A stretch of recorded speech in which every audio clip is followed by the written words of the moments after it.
Hello. This is my first race saddling this filly. We just got home. It was a good 5+ hour drive home from Calder.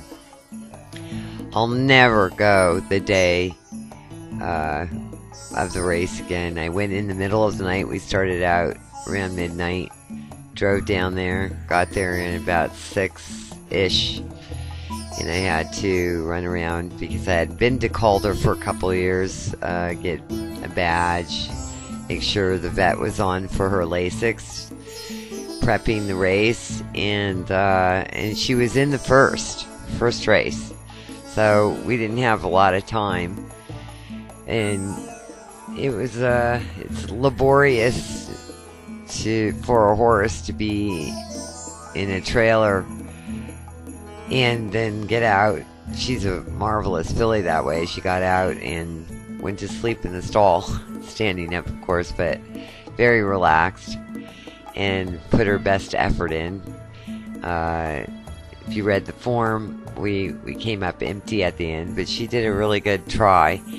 Notice that this is the first time we had to splice the archive streaming together for you, and then we had to take a camera and video the screen because we're still setting up here and getting ready for the live streaming, and some of the mechanical things aren't working, so we're sending it back to factory and this and that, but we're getting our schematics in line for our August premiere. And in doing so, we taped off the recorder device so you could get an idea of what will be coming. Notice this is the first time she laid down, and she laid down on her left side, which I found interesting.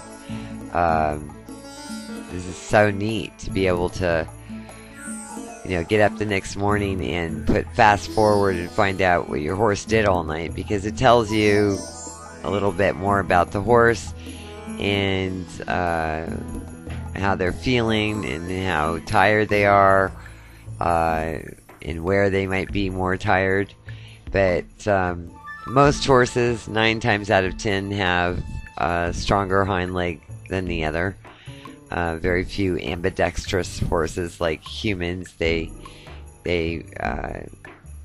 have one leg that does the Shurid kind of steps for whatever reason, and the other one you want to train is strong or stronger. So her strongest leg is her left hind. Some of the old horsemen way back would tell you that it's because of the way they lay in their mother, and so the longer muscles are on the right side and the shorter muscles are on the left, and they're born and they're given to using that left hind for their more athletic moments as they're growing up in the field, bucking and whatnot. And then there are other theories as well, but it was just interesting to me that she did her little bit of lying down at the beginning with her left hind. Anyway, here we are watching her, and I get to see how much she goes to the bathroom, and if she's laboring at all from one side to the other, how she steps when no one's looking. Horses know when you're looking. Here we spliced in her second time she lay down, and now she's on her right side, and all the rest of the evening that she laid down, it was always on her right side. So for you folks out there, remember, they can get more exhausted and end up using the weaker right hind to alleviate and relax the pressure on the left hind. That's just my own theory over the years in riding a lot of horses. Now she's sprawled out and really sleeping like you want to see a horse that's very, very tired, getting off a van.